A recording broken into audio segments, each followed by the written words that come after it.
Hello नमस्कार। कैसे हैं आप? कैसे हैं? बिंदास हैं? बढ़िया हैं? मस्त हैं? आपकी तैयारी अच्छी चल रही है?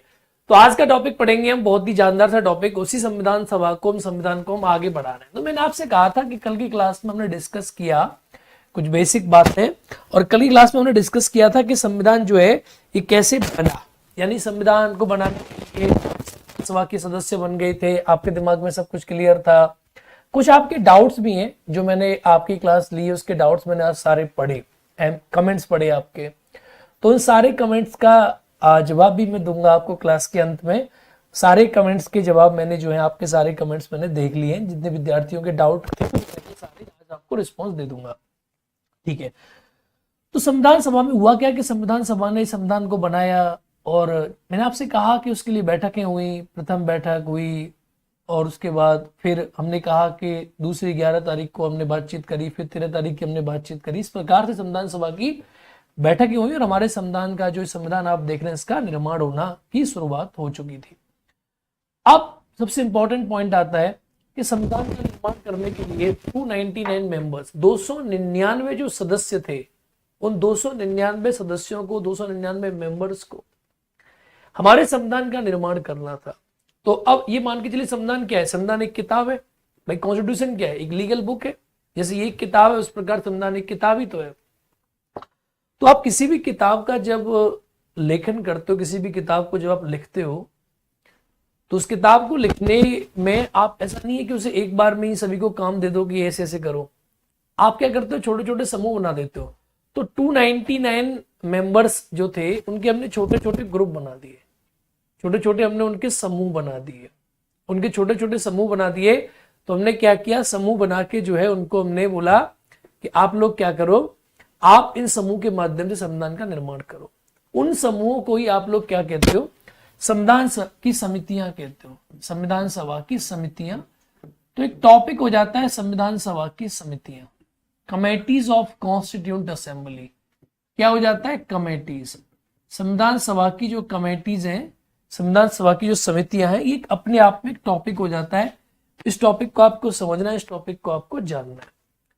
संविधान सभा में विभिन्न प्रकार की समितियां थी, जिनके माध्यम से संविधान सभा का निर्माण हुआ। कई प्रकार की समितियां आप लोग पढ़ते हो। मैंने एक पीपीटी स्लाइड भी आपके लिए रखा है, जिसमें आप समितियों को देख सके। और नोट्स का जो आपका कमेंट था प्यारे विद्यार्थियों, नोट्स का कमेंट जो देखा आपका, मैंने देखा, पढ़ा, तो नोट्स आपको कल से मिल जाएंगे। ये जो बोर्ड की पीपीटी है वो तो आपको मिल ही रही है शॉर्ट नोट्स में, और जो आपके कंप्लीट नोट्स हैं वो आपको भी प्रोवाइड कर दिए जाएंगे। उसकी भी कोई समस्या आपके बीच में नहीं होगी। तो संविधान सभा में कई प्रकार की समितियां बनाई, कई प्रकार की समितियों के माध्यम से संविधान का निर्माण हुआ। अब संविधान में आपने देखा मौलिक अधिकार है, तो मौलिक अधिकार की अलग समिति बन गई थी। तो कई प्रकार की समितियों के माध्यम संविधान का निर्माण किया गया। इसमें सबसे जो महत्वपूर्ण है, सबसे जो इंपॉर्टेंट है, वो आपकी प्रारूप समिति है। अब प्रारूप समिति क्या होती है? इसको बोलते हैं ड्राफ्टिंग कमेटी। तो प्रारूप समिति का जो मेन काम था वो ये था कि जो संविधान आज आप पढ़ते हो, संविधान में आपने एक मेन चीज देखी होगी कि इसमें सिनर्जी है और एक सीक्वेंस है। बहुत बढ़िया सीक्वेंस आप देखते हो कि इसमें प्रथम चैप्टर है, द्वितीय चैप्टर है, तृतीय चैप्टर है। तो चीजें बड़े अकॉर्डिंगली लगी हुई हैं। संविधान का भाग 1, भाग 2, भाग 3, भाग 4, ये आप देख रहे हो कि बड़े सही तरीका से लगे हुए हैं। तो ये जो भाग 1 कौन सा होगा, भाग 2 कौन सा होगा, भाग 3 कौन सा होगा, भाग 4 कौन सा होगा, भाग 5 कौन सा होगा, ये सभी प्रकार के जो आप देखते हैं, ये जो बनाया गया है संविधान का सीक्वेंसिंग बनाया गया है, ये सब बनाने का काम प्रारूप समिति ने किया। तो प्रारूप समिति जो है सबसे इंपॉर्टेंट कमेटी है। इसको आप लोग ड्राफ्टिंग कमेटी के नाम से जानते हो। तो हम लोग लिखते हैं यहां प्रारूप समिति। तो इससे प्रीलिम्स में आपका एक प्रश्न बन जाएगा प्रारूप समिति का। It is called drafting committee. आप लोग क्या बोलते हो? इसे ड्राफ्टिंग कमेटी बोलते हो प्रारूप समिति को। तो प्रारूप समिति ने भारत के संविधान का प्रारूप बनाया। और प्रारूप का मतलब कि कौन सी चीज पहले होगी, कौन सी चीज बाद में होगी, कौन सी चीज को कहां कहां रखा जाएगा। जवाहरलाल नेहरू जी ने यह बताया था कि इसमें क्या क्या होगा, लेकिन प्रारूप समिति ने यह बताया कि इसमें कौन सी चीज कहां कहां पर होगी। अब मैं एक बार आपके कमेंट देख लेता हूं, क्योंकि आपकी क्लास ऑनलाइन चल रही है, तो आपके कमेंट जो है मुझे दिखाई दे जाएंगे। तो मुझे कुछ जानकारी, कमेंट दिख नहीं रहे मुझे इसमें। लाइव क्लास है, लाइव क्लास तो इसमें नहीं दिख रही है मुझे। चलिए कोई बात नहीं है, मैं शायद पढ़ा देता हूँ, कमेंट शायद बाद में आपको दिख जाएंगे। आप लोग हो सकता है क्लास रिकॉर्डेड चल रही हो, आप देख लीजिए, जान लीजिए, कोई समस्या आपको नहीं आएगी। तो प्रारूप समिति यानी ड्राफ्टिंग कमेटी ने प्रारूप बनाया। तो सबसे पहला एक प्रश्न आपके एग्जाम में आता है कि प्रारूप समिति का गठन कब हुआ था। ये गठन कब हुआ था, तो एक बहुत ही प्यारा प्रश्न है। 29 अगस्त 1947 को प्रारूप समिति का गठन हुआ था। 29 अगस्त 1947 को प्रारूप समिति का गठन हुआ था। अब एक प्रश्न आता है बहुत ही बेसिक सा कि इस प्रारूप समिति का गठन किसकी अध्यक्षता में हुआ था, यानी इसके अध्यक्ष कौन थे।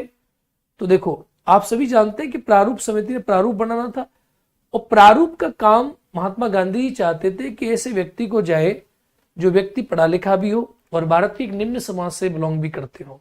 तो डॉक्टर बी.आर. अम्बेडकर, बाबा साहब अम्बेडकर को प्रारूप समिति का अध्यक्ष बनाया गया। कौन थे? Doctor B R. अम्बेडकर, बाबा साहब अम्बेडकर को प्रारूप समिति का अध्यक्ष के रूप में इनको बनाया गया कि आप प्रारूप समिति के अध्यक्ष बनेंगे। 29 अगस्त 1947 को प्रारूप समिति का गठन हुआ। ये प्रश्न आपके एग्जाम में बनता है। अब प्रश्न आता है प्रारूप समिति में कितने सदस्य थे, how many members in drafting committee. ये प्रश्न कई बार आपके एग्जाम में पूछा जाता है, कई बार ये प्रश्न आपके पेपर में बनता है कि प्रारूप समिति में टोटल सदस्यों की संख्या कितनी थी। तो आप इसको इस पेज पे लिख सकते हो, टोटल सदस्यों की संख्या प्रारूप समिति में कितनी थी। तो एक तो मैंने कहा अध्यक्ष थे, अध्यक्ष में आपने नाम लिखा डॉक्टर बी.आर. अम्बेडकर साहब का, डॉक्टर बी.आर. अम्बेडकर साहब। बाबा साहब अम्बेडकर प्रारूप समिति के अध्यक्ष हुआ करते थे, he was the most deserving person. इसके बाद आप देखोगे तो N Gopalaswami Iyengar, N Gopalaswami Iyengar एक नाम है, ये इसके सेकंड मेंबर हुआ करते थे, N Gopalaswami Iyengar. Third member थे अलादी कृष्णा स्वामी अय्यर, अलादी कृष्णा स्वामी अय्यर, अलादी कृष्णा स्वामी अय्यर। दोनों में नाम देख लेंगे, ऊपर अय्यर है, नीचे अयंगर है। एन गोपाल स्वामी अयंगर, अलादी कृष्णा स्वामी अय्यर। इसके बाद तीसरे मेंबर 3 हो गए, के.एम. मुंशी। के.एम. मुंशी का पूरा नाम है कन्हैयालाल मणिकलाल मुंशी, कन्हैयालाल मणिकलाल मुंशी इनका पूरा नाम है, आप इन्हें के.एम. मुंशी के नाम से जानते हो। इसके बाद मेंबर थे sir Syed Mohammad Saadulla, sir Syed Mohammad Saadulla drafting committee के नेक्स्ट मेंबर थे। और इनके सामने आप इस पे देख के लिख सकते हो एकमात्र मुस्लिम, ड्राफ्टिंग कमेटी में एकमात्र मुस्लिम जो मेंबर हुआ करते थे वो ये हुआ करते थे सर सैयद मोहम्मद सादुल्ला, एकमात्र मुस्लिम थे। तो कितने हो गए? 1 2 3 4 5, तो टोटल इसमें 7 मेंबर थे। अब 2 मेंबर कौन से थे? एक नाम आप पढ़ेंगे बी.एल. मित्तल, आपने एक नाम सुना होगा बी.एल. मित्र बी.एल. मित्र जो है, ये बी.एल. मित्र काफी नाम सुना हुआ नाम है। इस बी.एल. मित्र के सामने एक प्रॉब्लम क्या थी, बी.एल. मित्र साहब पहले इसके मेंबर बने, बाद में इन्होंने त्याग पत्र दे दिया, इनके स्वास्थ्य खराब हो गया तो इन्होंने अपने पद से त्याग पत्र दे दिया, और इनकी जगह पर जो मेंबर बने वो बने एन माधव राव। तो यहां पर कौन हो गए? एन माधव राव, एन माधव राव ये मेंबर हो गए, इन्होंने त्याग पत्र दे दिया, यानी इनका त्याग पत्र होगा तो आप यहां पर लिख सकते हो कि इन्होंने क्या दे दिया? त्याग पत्र दे दिया। ठीक है, तो ये मेंबर पहले थे, बाद में नहीं रहे। बी.एल. मित्र के साथ ऐसा हुआ। और बी.एल. मित्र के साथ साथ देखेंगे तो एक व्यक्ति और थे जिनका नाम था डी.पी. खेतान। क्या नाम था इनका? डी.पी. खेतान। तो सेकंड नाम लिखेंगे आप लोग डी.पी. खेतान। डी.पी. खेतान साहब की मृत्यु हो गई थी, और इनकी जगह पर आप देखेंगे, इनकी जगह पर जो मेंबर बने वो बने टी.टी. कृष्णामाचारी, टी.टी. कृष्णामाचारी जो है इनकी जगह पर मेंबर बने। तो टोटल आप मेंबरों को गिनेंगे तो आप किस किस को पाएंगे? Ambedkar sahab, N Gopalaswami Ayyangar, Alladi Krishnaswami Iyer, K M. Munshi, sir Syed Mohammad Saadulla, N Madhava Rau and T T. Krishnamachari. क्योंकि डीपी खेतान की क्या हो गई थी, मृत्यु हो गई थी, इसीलिए इनकी जगह पर कौन बने, टीटी कृष्णामाचारी हमारी प्रारूप समिति के मेंबर बने। प्रारूप समिति के प्रश्न आपके एग्जाम में बार बार पूछे जाएंगे, बहुत ही इंपॉर्टेंट हो जाती है, और कई बार इस प्रकार के प्रश्न भी आपके एग्जाम में बन जाते हैं कि इसमें टोटल मेंबर कितने थे। टोटल मेंबर इसमें 7 थे, 2 2 4, 2 6 और 1 7। ठीक है, इसके अध्यक्ष कौन थे, डॉक्टर बी आर अम्बेडकर इसके अध्यक्ष थे। कब इसका गठन हुआ, तो 29 अगस्त 1947 को प्रारूप समिति का गठन हुआ। ये बेसिक जानकारी आपको मिल जाती है। एक प्रश्न आपका आजकल जो है आप देख रहे हो आ रहा है, पेपर में पूछा जा रहा है, बीपीएससी में भी, एकमात्र कांग्रेसी। आप जब घटना चक्र पढ़ेंगे तो भी एक प्रश्न आपको मिलेगा, एकमात्र कांग्रेसी। एकमात्र कांग्रेसी कौन थे इसमें, तो एकमात्र कांग्रेसी जो थे वो के.एम. मुंशी साहब हुआ करते थे। ये एकमात्र कांग्रेसी थे। बाद में आप देखेंगे तो एन माधव राव वगैरह भी कांग्रेसी थे, लेकिन ये बाद में जुड़े। तो प्रारूप समिति में अगर प्रारंभ की बात करोगे आप, तो प्रारूप समिति में एकमात्र जो कांग्रेसी थे वो कौन हुआ करते थे, वो के.एम. मुंशी, कन्हैयालाल माणिकलाल मुंशी साहब तो थे, एकमात्र कांग्रेसी हुआ करते थे। प्रश्न आपके एग्जाम में बन जाता है, इसको अच्छे प्रकार से आप याद रखेंगे। तो ये थी आपकी ड्राफ्टिंग कमेटी, ये थी आपकी प्रारूप समिति के बारे में कुछ बेसिक प्रकार के प्रश्न, कुछ बेसिक प्रकार की जानकारी जो आपके एग्जाम में आपसे बार बार पूछी जाती है। प्यारे विद्यार्थी, एक बात का आप याद रखें, आप में से बहुत सारे विद्यार्थियों के कमेंट मैंने देखे, तो आप लोगों ने कहा कि सर जो है अदर एग्जाम से हमें क्या मतलब है। देखो, आप बीपीएससी के एग्जाम दे रहे हो, और बीपीएससी के एग्जाम में आप दे रहे हो, कट ऑफ हमेशा हाई जाती जा रही है। पेपर में एक नंबर भी आपके लिए बहुत बड़ा महत्व प्ले करता है। एक क्वेश्चन का नंबर पे पीछे आप लोग रह जाते हो। और कभी भी सिविल सेवा की तैयारी करनी चाहिए तो इसकी स्टडी आपको कंपैरेटिव करनी चाहिए, तुलनात्मक तरीका से। आप कभी पेपर उठा के देखोगे बीपीएससी का और यूपी पीएससी का या एमपी पीएससी का, राजस्थान पीएससी का, तो आप देखिए काफी सारे प्रश्न रिपीटेड है। बिहार का प्रश्न राजस्थान में पूछ लिया गया, राजस्थान का मध्य प्रदेश में पूछ लिया गया। तो मैं ये चाहता हूं कि आप लोगों को किसी प्रकार की यह समस्या ना हो कि आपसे कोई प्रश्न पूछा जाए और ऐसा प्रश्न आपके सामने पूछ ले जिस प्रश्न को मैंने आपको पढ़ाया ही नहीं है। इसीलिए मैं तुलनात्मक तरीके से अध्ययन करके आपको सारी चीजें प्रोवाइड कर रहा हूं, जिससे कि आपसे किसी प्रकार का प्रश्न पूछा जाए। वर्तमान में तो चलो ठीक है, आगे चल के आप देखेंगे तो कमीशन जब कट ऑफ इतनी हाई जा रही है, तो कट ऑफ को कंट्रोल करने के कमीशन क्या करेगा, पेपर कठिन बनाएगा। और पेपर कठिन बनाएगा तो कठिन बनाने के लिए पेपर को वो क्या करेगा, उसमें अलग प्रकार की चीजें ऐड करता है। ठीक है, तो ये प्रारूप समिति के बारे में कुछ चीजें हुई। अब एक प्रश्न आता है कि प्रारूप समिति जो है इसका पूरा नाम क्या था।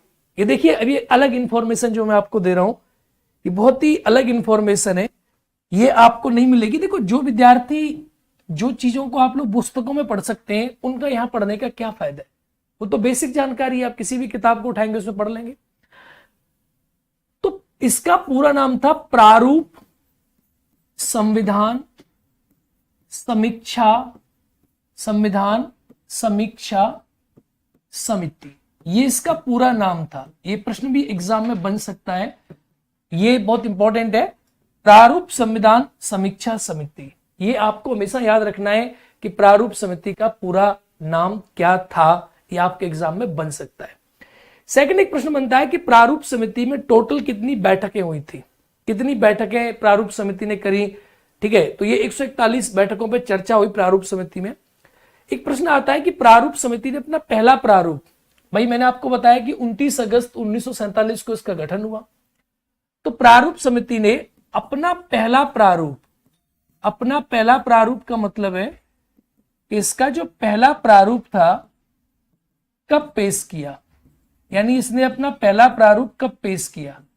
भाई प्रारूप समिति ने प्रारूप बनाया होगा, किताबी तो बनाई होगी कि इस किताब में चैप्टर नंबर 1 ये होगा, चैप्टर नंबर 2 ये होगा, चैप्टर नंबर 3 ये होगा, चैप्टर नंबर 4 ये होगा। तो प्रारूप समिति ने अपना पहला प्रारूप कब दिया कि हमारे अकॉर्डिंग ऐसे ऐसा होना चाहिए। और ये प्रश्न मैं आपको बता रहा हूं कई बार एग्जाम में पूछ लिया, लेकिन अभी पुस्तकों में अपडेट नहीं हुआ ये प्रश्न। 21 फरवरी 1948 को पहली बार प्रारूप समिति ने अपना प्रारूप जो है पेश किया, 21 फरवरी 1948। तो प्यारे विद्यार्थियों, आपको याद रखना होगा 21 फरवरी 1948 को प्रारूप समिति ने अपना पहला प्रारूप पेश किया। तो 2 डेट हो गई। एक तो आपको याद रखना है इसका गठन कब हुआ था प्रारूप समिति का। अब गठन हुआ था 29 अगस्त 1947 को, और इसका प्रथम प्रारूप कब आया, 21 फरवरी 1948 को इसका पहली बार जो है प्रारूप जो है पेश किया गया था। ये आपके सामने इस प्रकार के प्रश्न आपके एग्जाम में पूछे जाते हैं। पहला प्रारूप समिति ने पेश किया था डॉक्टर बी.आर. अम्बेडकर की अध्यक्षता में। अब कई बार एक प्रश्न आप लोगों ने लिखा देखा होगा कहीं कहीं जगह पर कि भाई संविधान का पहला प्रारूप समिति जो बनी थी डॉक्टर बी.आर. अम्बेडकर की अध्यक्षता में बाद में बनी थी। पहली बार जो प्रारूप बनाया था संविधान का बी.एन. राव ने बनाया था, जो संविधान के सलाहकार थे बेनेगल नरसिंह राव, जो एक सिविल सेवक हुआ करते थे। इन्होंने हमारे संविधान का पहली प्रारूप बना के तैयार कर रखा था, लेकिन महात्मा गांधी चाहते थे कि हमारे संविधान को बनाए डॉक्टर बाबा साहब अम्बेडकर। इसीलिए हमने संविधान की प्रारूप समिति का गठन 29 अगस्त 1947 को कर दिया। उससे पहले बी.एन. राव ने भारत के संविधान का एक प्रारूप बनाया था 1947 में। तो कभी कभी आपको जानकारी रहनी चाहिए कि बी.एन. राव ने भी भारत के संविधान का एक प्रारूप बनाया था। बी.एन. राव ये पहले ही बना दिया था इन्होंने, बेनेगल नरसिंह राव ने 1947 में संविधान का प्रारूप बनाया था। संविधान का प्रारूप, कोई कंफ्यूजन ना रहे, ये प्रारूप। लेकिन इस प्रारूप को स्वीकार नहीं किया गया, इस प्रारूप को माना नहीं गया था। इस प्रारूप में आप देखेंगे 243 करीब आर्टिकल्स थे, 13 अनुसूचियां थी, लेकिन इसको स्वीकार नहीं किया गया, इसको माना नहीं गया। तो डॉक्टर बी.आर. अम्बेडकर की अध्यक्षता में प्रारूप समिति का गठन हुआ और इस समिति ने अपना प्रारूप इस तारीख को पेश किया था। तो यहां लिख लेंगे स्वीकार नहीं किया गया। क्या लिख लेंगे? स्वीकार नहीं किया गया। तो ये आपके लिए नहीं किया गया, ये आपके लिए इंफॉर्मेशन हो जाती है जो आपके एग्जाम में काम आएगी। प्रारूप समिति के संबंध में अच्छा प्रश्न आपके एग्जाम में हो जाता है। अब संविधान सभा में और भी कई प्रकार की समितियां बनी, तो प्रारूप समिति अब कंप्लीट हो गई। अब आप इस टॉपिक से निश्चित हो गए प्रारूप समिति कब गठित हुई, इसके अध्यक्ष कौन थे, इसमें कितने मेंबर थे, किसकी मृत्यु हो गई थी, किसने त्यागपत्र दे दिया था, प्रारूप समिति ने प्रारूप कब पेश किया था, प्रथम प्रारूप किसने बनाया था। सारे प्रश्नों के जवाब आपके मस्तिष्क में है। इसे कहते हैं 360 डिग्री स्टडी, और ये मेंस में बहुत ज्यादा काम आती है। ये प्रीलिम्स में आप इतनी इंफॉर्मेशन रखोगे तब आप मेंस में अच्छे मार्क्स उठा पाओगे। और कभी भी आप तैयारी करो तो तैयारी का मतलब ये नहीं होता कि आप बेसिक जान जाओ, बड़ी खुशी मिलती है बेसिक जान के। तैयारी का मतलब होता है कंप्लीट इंफॉर्मेशन जो आप गैदर कर लोगे तो आप संपूर्ण तैयार हो जाते हो, ठीक है। और रैंक 1 के लिए पढ़ाई की जाती है, रैंक लो के लिए नहीं, रैंक 1 के लिए पढ़ाई की जाती है हमेशा। और रैंक 1 के अकॉर्डिंग हमें पढ़ाना होता है कि आपको कितना जानना चाहिए, ठीक है। चलिए बहुत बढ़िया। अब अन्य जो समितियां बनी उन समितियों के बारे में हम जान के थोड़ा थोड़ा आप लिख लीजिए, आपके एग्जाम में प्रश्न यहां से बन जाते हैं। प्रारूप समिति होगी। अब संविधान में और समितियां बनी, जैसे एक संघ शक्ति समिति थी।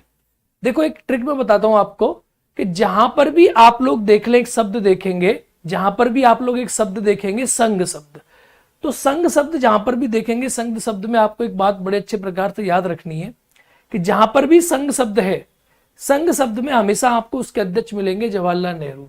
जहां पर भी आप संघ शब्द देखेंगे, संघ शक्ति समिति मतलब यूनियन पावर कमेटी, मतलब यूनियन की पावर जिसके अंदर नेता हो उसे बोलते हैं union power committee, that is called संघ शक्ति समिति। इसके अध्यक्ष कौन है? श्री जवाहरलाल नेहरू इसके अध्यक्ष हैं। इट इज कॉल्ड संघ शक्ति समिति।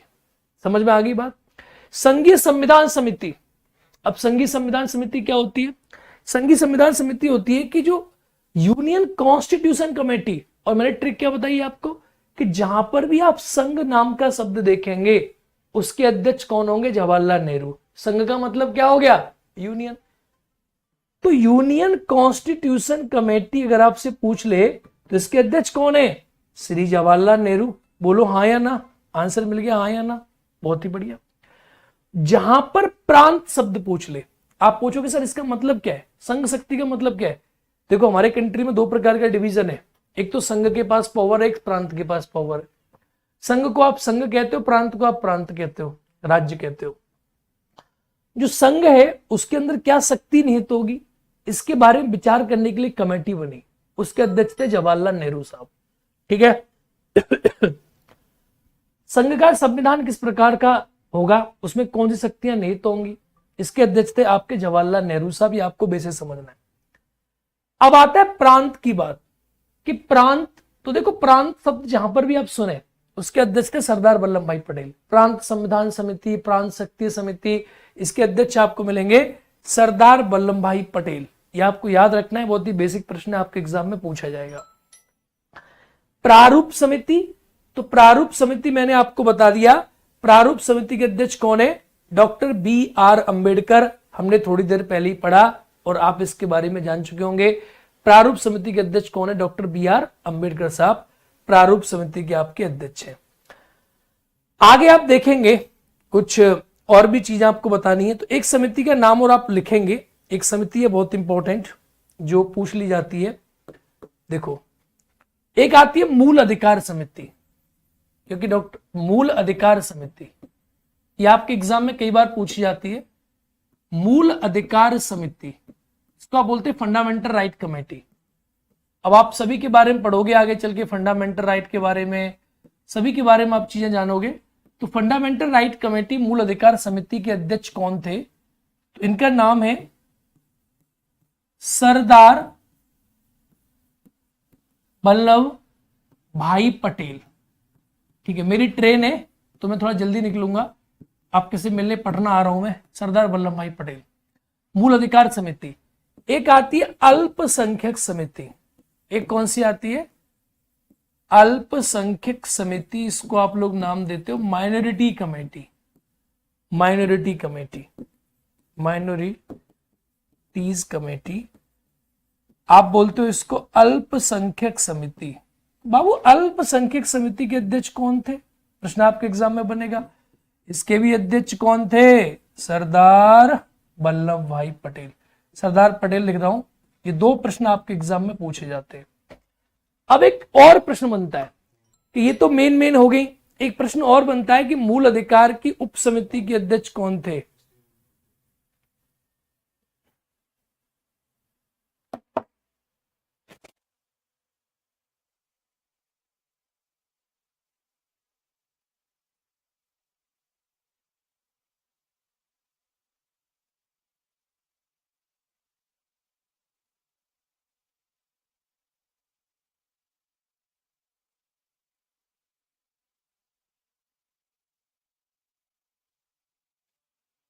ठीक है, आओ भाई।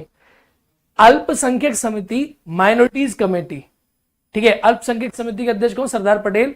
और मूल अधिकार समिति के अध्यक्ष कौन है? सरदार वल्लभ भाई पटेल। ये दो आप देख सकते हैं, आपको जानकारी इनके बारे में ये पूछ लेता है। अब एक प्रश्न आता है कि इनकी उप समितियां थी। अब उप समिति कौन होती है? उप समिति मतलब सब कमेटी, यानी ये तो मुख्य समिति हो गई कि इन पे मूल अधिकार पर जो भी काम होगा सरदार पटेल साहब करवाएंगे, अल्पसंख्यक में जो भी काम होगा सरदार पटेल साहब करवाएंगे। अब इनकी उप समितियां थी, उप होती है सब कमेटी, मानी ये तो मेन हो गई। जैसे हमने पढ़ा प्रधानमंत्री, उप प्रधानमंत्री छोटा वाला हो गया। अब मतलब ये मेन कमेटी हो गई, मूल अधिकार पे जो भी काम हो रहा है हमारे कंट्री में, मूल अधिकार है, आपने पढ़े मूल अधिकारों के बारे में, पूरा डिटेल थ्योरी पढ़ाऊंगा आपको। थ्योरी में तो डिटेल में मजा ही आएगा।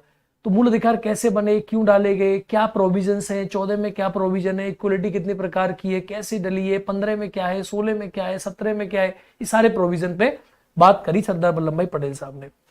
उप समिति क्या होती है? सब कमेटी, यानी छोटी छोटी, देखा कहते ना आपने छोटी, तो छोटी में क्या है? तो प्रश्न आपके एग्जाम में पूछ लेता है कभी कभी कि मूल अधिकार पे उप समिति के अध्यक्ष कौन थे? उप समिति मतलब जो बड़ी कमेटी के ऊपर कमेटी, छोटी कमेटी बनी थी, छोटी वाली सब कमेटी। उप का मतलब क्या होता है? उप का मतलब होता है सब कमेटी। तो दो प्रकार के एग्जाम प्रश्न बनेंगे, एक बनेगा मूल अधिकार समिति के अध्यक्ष कौन थे? सरदार पटेल। अल्पसंख्यक समिति के अध्यक्ष कौन थे? सरदार पटेल। मूल अधिकार पे उप समिति के अध्यक्ष कौन थे? अगर आपसे पूछ ले तो यहां आंसर होगा जेवी कृपलानी। यह है मेन इंपॉर्टेंट बात। ऐसी अल्पसंख्यक पे उप समिति का अध्यक्ष पूछ ले, उप समिति, उप समिति मतलब सब कमेटी ऑन माइनॉरिटीज, तो आंसर क्या होगा? बोलो एच.सी. मुखर्जी। ये एच.सी. मुखर्जी कौन है? ये एच.सी. मुखर्जी है सेम हरेंद्र कोमर मुखर्जी, यानी एच.सी. मुखर्जी। ये दो प्रश्न आपके सामने बन गया, याद हो गया। अब आती है प्रक्रिया और नियम समिति। भाई सदन की प्रक्रिया चलती होगी, कौन कितने बजे आएगा, अब आप क्लास में बैठे हो तो क्लास में क्या है? एक प्रक्रिया है कि आप 3 बजे की क्लास है तो आप 2:50 में एंट्री कर जाओगे, 3 बजे क्लास चालू हो जाएगी, क्लास में रिकॉर्डिंग नहीं करनी है, ये नहीं करना है, वो नहीं करना है, यहां बैठना है, ठीक है। तो प्रक्रिया, अब प्रोसीजर कौन बनाएगा? सदन का जो अध्यक्ष होगा, सीधी सी बात है। तो अध्यक्ष कौन थे? राजेंद्र प्रसाद। तो आपसे प्रश्न पूछे कि भैया सदन की प्रक्रिया समिति के अध्यक्ष कौन थे, प्रक्रिया नियम समिति के अध्यक्ष कौन थे? तो आंसर क्या होगा? डॉक्टर राजेंद्र प्रसाद। बहुत ही बहुत ही बहुत ही बढ़िया। राज्यों के लिए समिति, देखो बहुत ही प्यारा प्रश्न है। जैसे मैंने आपको बताया कि प्रांत नाम का शब्द जहां पर भी आप देखोगे उसके अध्यक्ष कौन थे? सरदार पटेल। प्रांत संविधान समिति, ठीक है। प्रांत शक्ति समिति, कौन अध्यक्ष हो गए? सरदार पटेल। संघ संविधान समिति, जवाहरलाल नेहरू। संघ शक्ति समिति, जवाहरलाल नेहरू। लेकिन एक कमेटी है जो आपको कंफ्यूज कर सकती है, और कमेटी का नाम क्या है? राज्यों के लिए समझौता समिति। कि विभिन्न राज्यों के मध्य में समझौता कैसे होगा, आपस में राज्य कैसे मिलकर रहेंगे, केंद्र राज्य संबंध किस प्रकार से स्थापित होंगे, यानी राज्यों के मध्य सामंजस्य कैसे बनेगा, इसके लिए एक समिति थी, उसका नाम था राज्यों के लिए कमेटी, राज्यों के मध्य समझौता करने वाली समिति। इसके अध्यक्ष थे जवाहरलाल नेहरू। ये आपको याद रखना है, इंपॉर्टेंट चीज है बाबू, ठीक है। तो जवाहरलाल नेहरू। अच्छा मुझे आंख बंद करके बताओ, एकदम आंख बंद करके एकदम गुप्त हो जाओ और एकदम बताओ कि संचालन समिति के अध्यक्ष कौन होंगे? संचालन कौन करेगा? अरे सदन के अध्यक्ष करेंगे, न तुम करोगे न मैं करूंगा। अध्यक्ष कौन थे? तो राजेंद्र प्रसाद। तो कौन करेंगे? डॉक्टर राजेंद्र प्रसाद। तो बहुत ही बेसिक और बहुत ही प्यारे प्यारे प्रश्न है ये, इनमें आपको कुछ नहीं करना है, बहुत ही बेसिक इनको आप लोग नोट डाउन कर लें और बता।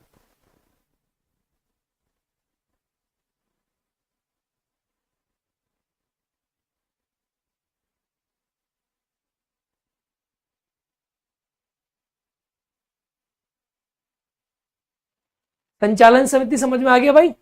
इट इज कॉल्ड संचालन समिति।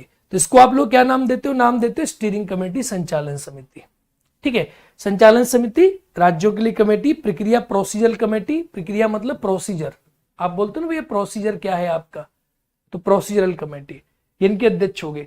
तो जहां पर भी सदन के संबंध में कुछ आपसे पूछे, प्रक्रिया की समिति, संचालन की समिति, अध्यक्ष कौन है? राजेंद्र प्रसाद है। कुछ कंफ्यूजन करना ही नहीं है दिमाग में। संघ जवाहरलाल नेहरू, प्रांत सरदार पटेल, मूल अधिकार सरदार पटेल, अल्पसंख्यक सरदार पटेल। बस दोनों उप समितियों के नाम याद रखने, वो अलग है, और एक ये अलग है, बस। अब ये है, अब देखो और समझो आप, संविधान सभा के कार्य संचालन की समिति। अब देखो एक बहुत बड़ा डिफरेंस है जो आपको दिक्कत देगा। यहां संचालन समिति लिखा था स्टीयरिंग कमेटी, इसके अध्यक्ष थे राजेंद्र प्रसाद।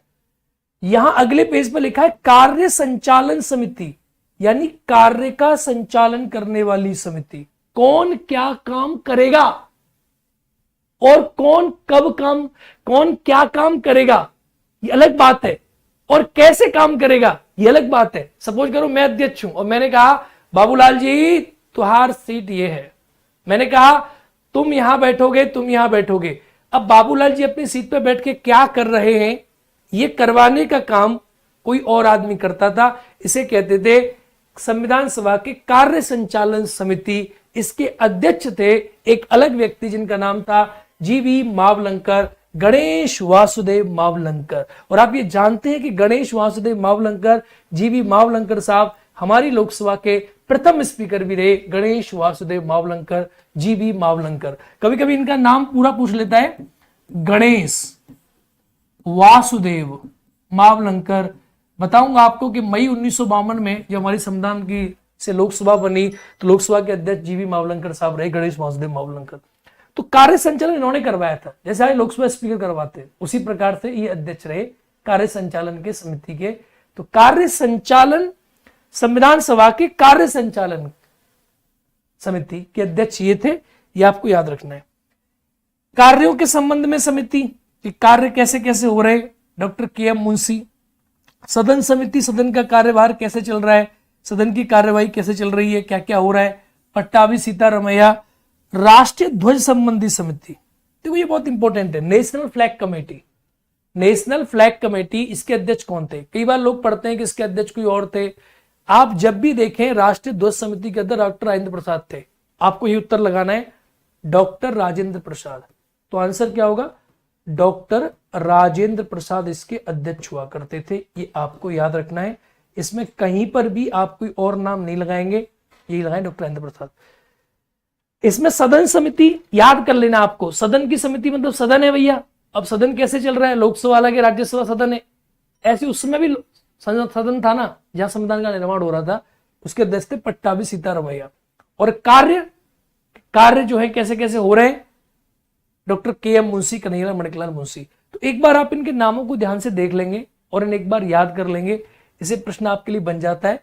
जो मोस्ट इंपॉर्टेंट है मैं बता देता हूं, एक तो ये मोस्ट इंपॉर्टेंट है बीपीएससी के अकॉर्डिंग, ये मोस्ट इंपॉर्टेंट है बीपीएससी के अकॉर्डिंग, ये दो आपको याद रखनी है, और एक ये मोस्ट इंपॉर्टेंट है बीपीएससी के अकॉर्डिंग, ये तीन यहां पर मोस्ट इंपॉर्टेंट है। इसके अलावा आप देखेंगे संघ शक्ति समिति जवाहरलाल नेहरू मोस्ट इंपॉर्टेंट है, प्रांतीय संविधान समिति इंपॉर्टेंट है, संघ संविधान समिति इंपॉर्टेंट है, प्रारूप समिति मोस्ट इंपॉर्टेंट है। इसके अलावा जो मैंने आपको अभी समझाई है मूल अधिकार समिति, ये मोस्ट इंपॉर्टेंट है, और अल्पसंख्यक समिति ये मोस्ट इंपॉर्टेंट है। ये कमेटीज हैं जो मोस्ट इंपॉर्टेंट है। अब कमेटी तो बहुत सारी थी और ना आप याद कर पाओगे, और देखो ये तो आपको हर जगह मिल भी जाती हैं, हर किताब में इनके नाम लिखे हुए हैं, लेकिन जो आपको याद हो गया उस पर आप फोकस करें, और मुझे लगता है आपको याद हो गया। यहां पर देखेंगे मेरे साथ, संघ नाम का शब्द आएगा, संघ संविधान समिति बोलो, बोलो जवाहरलाल नेहरू। संघ शक्ति समिति बोलो, जवाहरलाल नेहरू।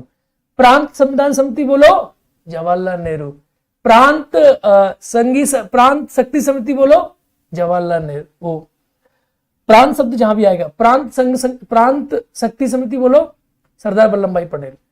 प्रांत संविधान समिति बोलो, सरदार वल्लभ भाई पटेल। याद हुआ, बहुत ही बेसिक है। मतलब प्रांत शब्द जहां पर भी आए सरदार वल्लभ भाई पटेल, और संघ शब्द जहां पर भी आए जवाहरलाल नेहरू। अच्छा, एक अंतर क्या था, राज्यों के लिए समिति अध्यक्ष बोलो, जवाहरलाल नेहरू। मूल अधिकार समिति अध्यक्ष बोलो, सरदार वल्लभ भाई पटेल। अल्पसंख्यक समिति अध्यक्ष बोलो, सरदार वल्लभ भाई पटेल। अब दो समिति थी, अल्पसंख्यक उप समिति, ओह उप समिति, सर ये तो बड़ी दिक्कत की बात है। अल्पसंख्यक उप समिति अध्यक्ष बोलो, एच सी मुखर्जी। मूल अधिकार उप समिति अध्यक्ष बोलो, जेबी कृपलानी। बस याद हो गया। इन समितियों ने कार्य किया, प्रारूप समिति ने अपना कार्य किया, सभी समितियों ने कार्य करके भारत के संविधान को फाइनली बना के रेडी कर दिया। ठीक है, अब जब भारत का संविधान बन गया, ये किताब बन गई, अब सभी ने अपना अपना काम किया। किसी ने मूल अधिकार लिखा, किसी ने जो है मूल अधिकार के उपकार्य लिखा, किसी ने संघ के बारे में लिखा, किसी ने राज्य के बारे में लिखा। सभी ने अपना काम किया, और सभी के काम हो जाने के बाद एक संविधान का प्रारूप बन गया। तो फिर इस प्रारूप को पढ़ा गया कि इसमें क्या ठीक है और क्या खराब है। इसको हम नाम देते हैं संविधान सभा के वाचन। तो इससे तीन प्रकार के प्रश्न आपके एग्जाम में बनते हैं।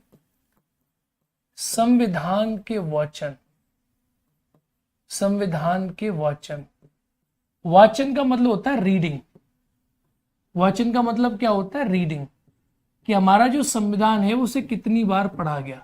Reading of the Indian constitution, कितनी बार हमारे संविधान को पढ़ा गया। संविधान के जो वाचन हुए, तीन वाचन हुए, पहला, दूसरा और तीसरा। देख रहे हो अपने आप लाइन भाग रही है। तीसरा, तीन इसके वाचन हुए। पहला वाचन जो है ये आप देखेंगे तो कब हुआ, 4 नवंबर 4 नवंबर 1948 को ये वाचन शुरू हुआ। 4 नवंबर 1948 से लेकर 9 नवंबर 1948। कोई अगर इसमें से कुछ गायब हुआ तो मुझे बता देना, क्योंकि मैं देख रहा हूं कि कभी इसमें से अपने आप को छोड़ रहे हैं। ठीक है, सेकंड वाचन की हम बात करें तो ये कब से स्टार्ट हुआ, तो ये स्टार्ट हुआ 15 नवंबर 1948 से 17 अक्टूबर, अरे वाह भूतला आगे लग रहा है, इसमें लग रहा है भूतिया हो गया क्या ये, 1949, 17 अक्टूबर 1949। नेक्स्ट वाचन कब हुआ, 14 नवंबर 14 नवंबर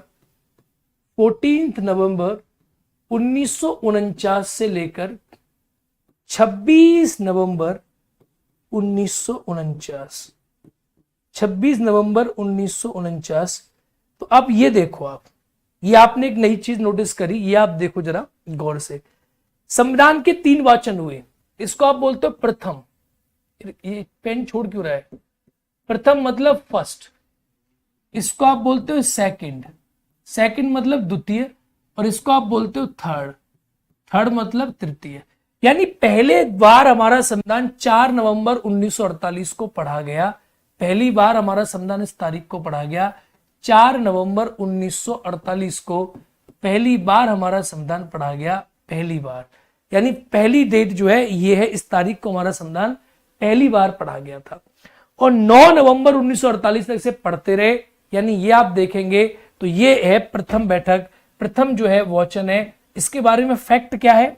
इसके बारे में फैक्ट ये है कि ये सबसे छोटा वचन है, सबसे छोटा, यानी सबसे कम दिन में पढ़ा गया तो सबसे छोटा है, ये सबसे छोटा वचन है।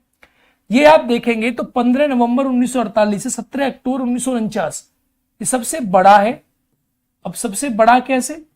सबसे बड़ा इसीलिए क्योंकि ये 11 महीने तक चला, 11 मंथ तक चला, तो सबसे बड़ा है। देखो आप 11 महीने हो रहे हैं, नवंबर से लेकर अक्टूबर 1949 तक सबसे लॉन्गेस्ट है। It is called longest reading.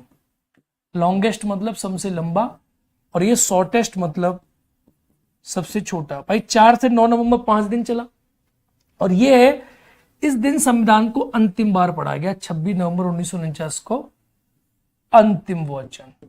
इसी दिन आप देखते हैं कि हमारा संविधान जो है संविधान सभा के द्वारा स्वीकार किया गया। तो प्रश्न कैसे बनेगा आपके एग्जाम में कि संविधान सभा का प्रथम वचन किस तारीख से किस तारीख के बीच में हुआ? 4 नवंबर 1948 से लेकर 9 नवंबर 1948 के बीच में पहली बार इस संविधान को पढ़ा गया कि इसके अंदर क्या लिखा है।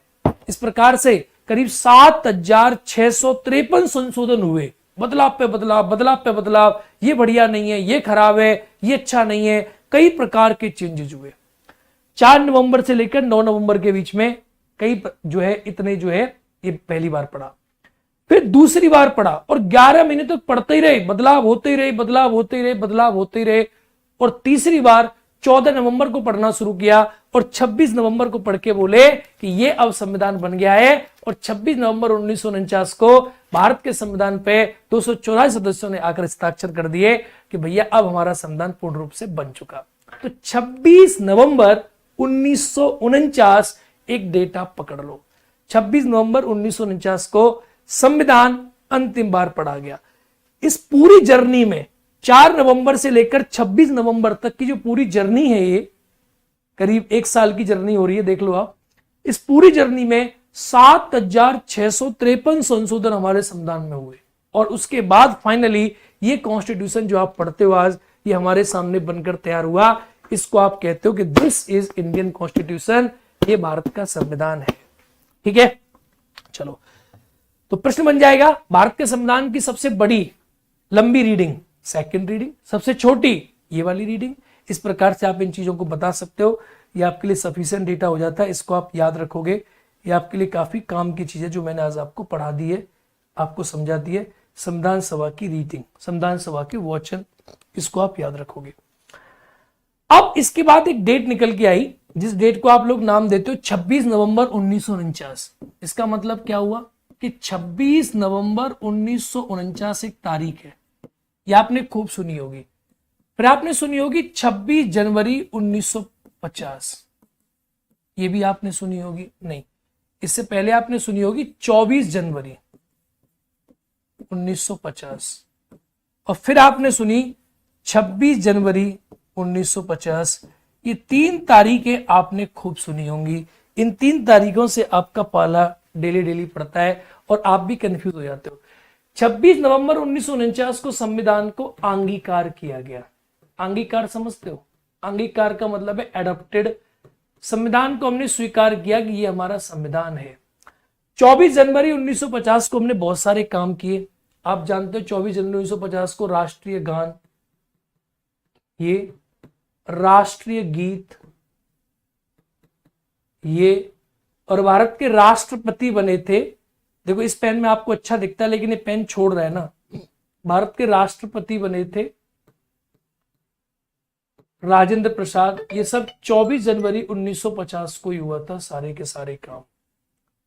और 26 जनवरी 1950 को संविधान को लागू किया गया था, कॉन्स्टिट्यूशन ऑफ इंडिया को लागू किया गया था संविधान को लागू जो है वो इस तारीख को किया गया था लागू, एग्जीक्यूटेड।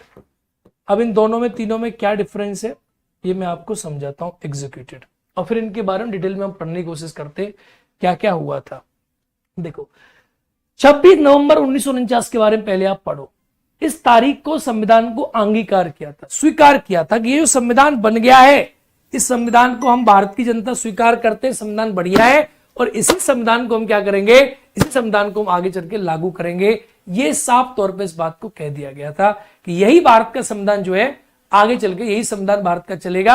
इस संविधान को हम लोग क्या करते, इस संविधान को हम स्वीकार करते, ये संविधान हमने, इस संविधान को हमने मान लिया था। तो ये इसे कहते हैं अंगीकार करना। 26 नवंबर 1949 को संविधान को हमने अंगीकार किया, 26 जनवरी को हमने इसको लागू कर दिया। अब आपके मन में एक विचार आएगा कि सर एक बात बताइए, 26 नवंबर को बन गया था, 26 जनवरी को लागू क्यों किया, इसके बीच में क्या डिफरेंस था। और 24 जनवरी 1950 को हमने राष्ट्रीय गान हो गया, राष्ट्रीय गीत हो गया, भारत के राष्ट्रपति हो गए, ये सब हमने, इन सबको हमने स्वीकार किया था कि हमारा राष्ट्रीय गीत ये है, राष्ट्रीय गान ये है और भारत के राष्ट्रपति डॉक्टर राजेंद्र प्रसाद हैं। राष्ट्रीय ध्वज 22 जुलाई 1947 को हम स्वीकार कर चुके थे, आपको जानकारी होगी। अब आप देखेंगे, पहले मैं इस डेट के बारे में बताता हूं, 26 नवंबर 1949 को क्या क्या हुआ। एक तारीख लिखेंगे पहले, आप इस डेट को क्लियर करते हैं। 26 नवंबर 1949, इस तारीख को क्या क्या हुआ। पहली बात तो संविधान अंतिम दिन पढ़ा गया, तो संविधान का अंतिम वाचन हुआ, संविधान का अंतिम वाचन हुआ, अंतिम वाचन, लास्ट टाइम संविधान पढ़ा गया। सेकंड, इस तारीख को संविधान अंगीकार हुआ, संविधान क्या हुआ, इस तारीख को अंगीकार हुआ। अंगीकार का मतलब है एडॉप्टेड हुआ, the constitution of India was adopted, अंगीकार हुआ, ठीक है, यानी हमने इसको आत्मात किया, अंगीकार किया, ये हो गया। थर्ड चीज, एक इंपॉर्टेंट चीज है, आंशिक रूप से लागू। अब आंशिक रूप से लागू का मतलब क्या होता है, आपने तो कहा सर लागू तो 26 जनवरी को हुआ था, तो आंशिक का मतलब क्या हुआ। अब संविधान कोई चीनी की बॉडी तो है नहीं, 250 ग्राम संविधान लागू कर दिया था, बाकी कहा कि नहीं, बाकी जो है बाद में लागू करेंगे 90 किलो। आंशिक का मतलब होता है थोड़ा सा। संविधान पूर्ण रूप से लागू हुआ 26 जनवरी 1950 को, लेकिन आंशिक का मतलब है थोड़ा सा। अब थोड़ा सा कितना, 250 ग्राम, 50 ग्राम, 200 ग्राम, 100 ग्राम, कितना। तो संविधान को आप तौल तो सकते नहीं हो भाई, संविधान में क्या आर्टिकल है, तो आंशिक रूप से 16 अनुच्छेद हमारे संविधान के 26 नवंबर 1949 को लागू कर दिए थे। ये क्या प्रोविजन थे उसमें हमारे देश में, जिसकी बहुत जरूरत थी भाई। हमने एक शपथ ले रखी थी कि हम 26 जनवरी को संविधान लागू करेंगे। क्यों, क्योंकि हमने, आपको मैं बताऊंगा अभी, क्योंकि हम लाहौर अधिवेशन जो हुआ था 1929 में, उसमें हम ये बात डिस्कस कर चुके थे कि भारत का स्वतंत्रता दिवस हर 26 जनवरी को मना करेगा, और ये हमने ऑलरेडी बात मान रखी थी। तो हम 26 जनवरी को संविधान लागू करने वाले थे, लेकिन बन गया 26 नवंबर को संविधान, पहले ही बन गया। तो यह पहले ही बन गया तो हमें उस समय अर्जेंट में कुछ जरूरतें भी थी कि भाई संविधान तैयार पड़ा है लेकिन हम लागू नहीं कर सकते, तो हमने कुछ आर्टिकल हमने लागू कर दिए। इन आर्टिकल्स में कुछ प्रोविजन थे, जैसे नागरिकता के प्रोविजन हो गए, राष्ट्रपति की कुछ पावर्स हो गई उसके प्रोविजन हो गए, इलेक्शन कमीशन हो गया उसके प्रोविजन हो गए, कुछ विशेष प्रकार के जो प्रावधान थे इन्हें हमने लागू कर दिया। अब आप में से बहुत विद्यार्थी ऐसे हैं जिनके मन में चल रही होगी बात कि सर वो अनुच्छेद कौन से हैं, तो अनुच्छेद 5 है, याद रखेंगे, अनुच्छेद 6 है, अनुच्छेद 7 है, अनुच्छेद 8 है, अनुच्छेद 9 है, अनुच्छेद 60 है, 60, अनुच्छेद 324 है, अनुच्छेद 366 है, अनुच्छेद 367 है, बहुत इंपॉर्टेंट याद रखना, एग्जाम पूछा जाता है। अनुच्छेद 379 है, अनुच्छेद 380 है, अनुच्छेद 388 है, अनुच्छेद 391 है, अनुच्छेद 392 है, अनुच्छेद 393 है, अनुच्छेद 394 है। एक बार आप इसको देखेंगे, अब देखो आप एक बार गिनते 16 हो रहे कि नहीं हो रहे, ये कॉन्फिडेंस आपके अंदर भी आ जाएगा। 1 2 3 4 5 6 7 8 9 10 11 12 13 14 15 और बोलो 16। राधे राधे 16।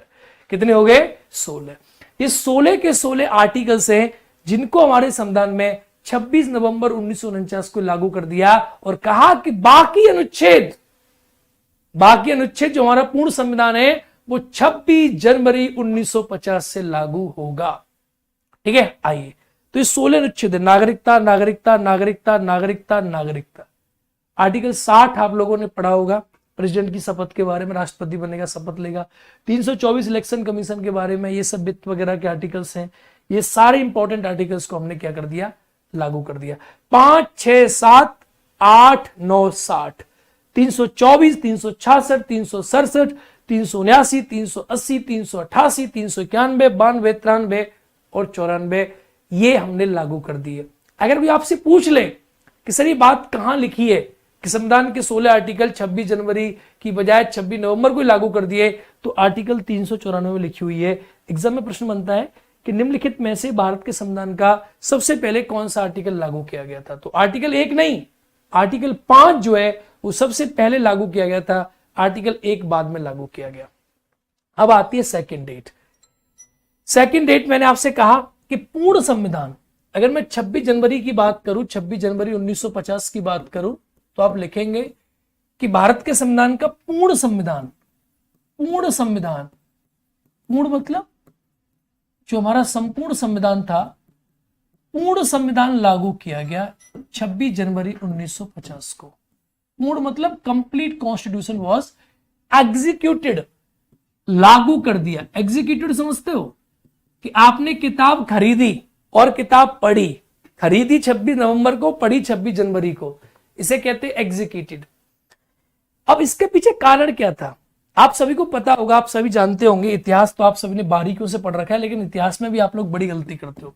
कमेंट जब आपके मैंने पढ़े, लाहौर अधिवेशन हुआ था हमारे संविधान में एक, मतलब संविधान में नहीं, हमारे इतिहास में 1929 के लाहौर अधिवेशन की अध्यक्षता करी थी श्री जवाहरलाल नेहरू साहब ने, आपको पता भी होगा।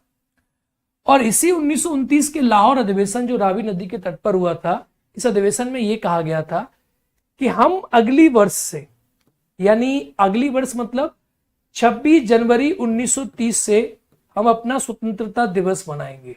ये हमने बात तय कर दी थी। इसीलिए 26 जनवरी जो है, इस 26 जनवरी की डेट को हमें अपना स्वतंत्रता दिवस मनाना था, स्वतंत्रता दिवस। लेकिन अब आप देखते हैं कि स्वतंत्रता दिवस तो 15 अगस्त को है, तो 26 जनवरी क्यों निकल के आया? 26 जनवरी को हमें मनाना था, लेकिन 15 अगस्त को भारत अंग्रेजों ने आजाद कर दिया, तो 15 अगस्त हो गया और स्वतंत्रता दिवस 15 अगस्त हो गया, और 26 जनवरी की डेट हमारी खाली हो गई। भाई 1947 में देश आजाद हो गया, तो 15 अगस्त बन गया स्वतंत्रता दिवस और 26 जनवरी की डेट हमारी खाली थी। तो 26 जनवरी को हमने क्या किया? हमने बोला कि एक काम करते हैं, 26 जनवरी को अपने संविधान को लागू कर देते हैं और उसे हम गणतंत्र दिवस के रूप में मनाने लग गए। यही कारण रहा कि 26 जनवरी को हमने क्या मनाया? इसकी जगह पर मनाने लग गए हम गणतंत्र दिवस। अदरवाइज आप देखोगे तो 1930 से लेकर 1930 में, 31 में, 32 में, 33 में, 34 में, 35 में, 36 में, 37 में, 38 में, 39 में, 40 में, 1947 तक स्वतंत्रता दिवस मनाया गया था 26 जनवरी को। लेकिन 1947 में जैसे हमारा देश आजाद हुआ, तो फिर 15 अगस्त से हमने स्वतंत्रता दिवस मनाया और 26 जनवरी को जो हमने मनाया था गणतंत्र दिवस, कब से शुरू किया हमने? 26 जनवरी 1950 से संविधान को लागू करके स्थिति को बनाने की हमने शुरुआत कर दी। तो कई प्रकार के प्रश्न जो आपके एग्जाम में बनते हैं, आपसे पूछ लिए जाते हैं, आपको अपने मन मस्तिष्क को रेडी रखना होगा। आपको चीजें जाननी होती है। एक प्रश्न आपके एग्जाम में और बनता है कि भारत के संविधान पे अंतिम रूप से कितने लोगों ने हस्ताक्षर किए थे? अंतिम रूप से देखो, अंतिम रूप से अगर देखोगे आप, तो भारत के संविधान पे जो अंतिम रूप से हस्ताक्षर किए थे, प्रश्न आता है आपके एग्जाम में, अंतिम रूप से हस्ताक्षर तो ये किए थे आपके 284 सदस्यों ने। कितने में से? आपके सदस्य कितने थे? जोर से बोलेंगे सभी।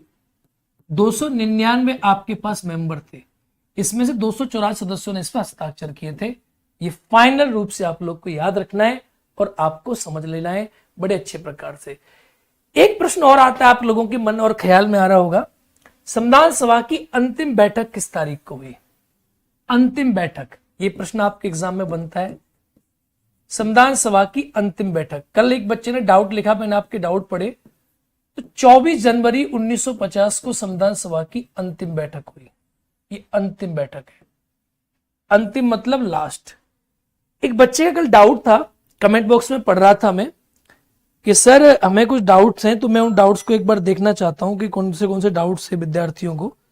मैं वो डाउट्स आपको कमेंट मैंने स्क्रीनशॉट लिया। एक डाउट था कि सर संविधान सभा की बैठक, अरविंद गुप्ता जी ने एक डाउट पूछा है, संविधान सभा की कुल बैठक 166 है या 167 गूगल पे दिखा रहा है। प्यारे विद्यार्थियों, मैं आपको बात बताता हूं, कुछ किताबों में 166 आपको दिखने को मिलेगा। 166 वाली बैठक में इन लोगों ने 24 जनवरी 1950 को जोड़ा नहीं है, लेकिन आयोग ने जितनी बार भी इसका आंसर दिया है, आयोग के अनुसार आंसर 167 है, क्योंकि 24 जनवरी 1950 को भी संविधान सभा की अंतिम बैठक हुई थी।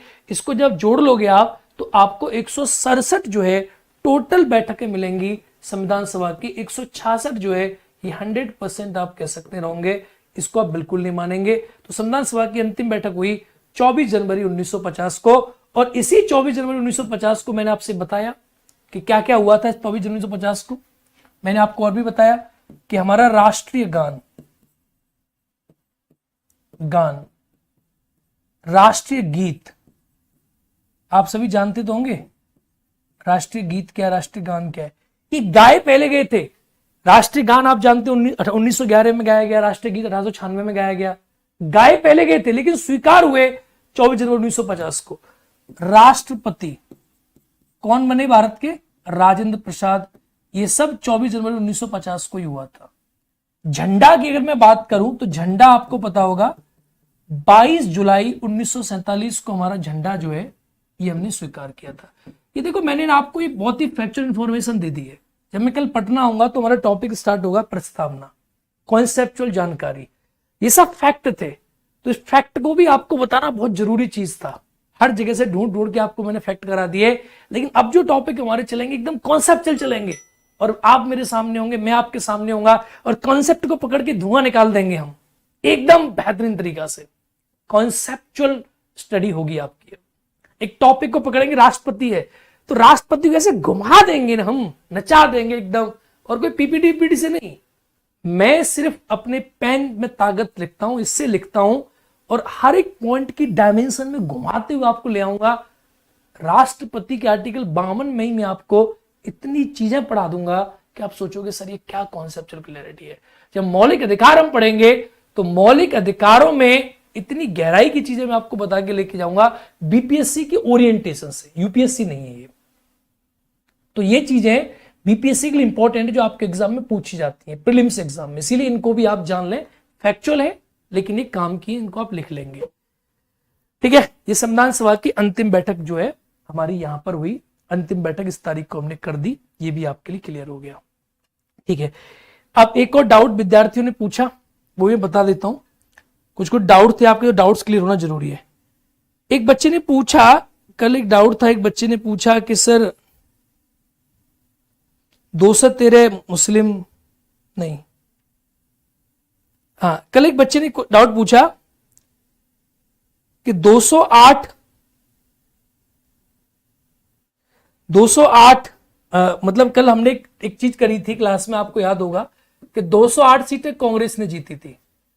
हमने कल बताया था ये आपको, 208 सीटें कांग्रेस ने जीती थी। ठीक है, इसके बाद 73 सीटें मुस्लिम लीग ने जीती थी, हमने यही बताया था आप लोगों को। ठीक है, चलो मुस्लिम लीग ने जीती थी। 7 मैंने आपको अदर पार्टी बताई थी, 7 मैंने आपको लिखाई थी, कृषक प्रजा पार्टी, ये पार्टी, तो सभी पार्टी जो मैंने लिखाई थी वो 7 थी।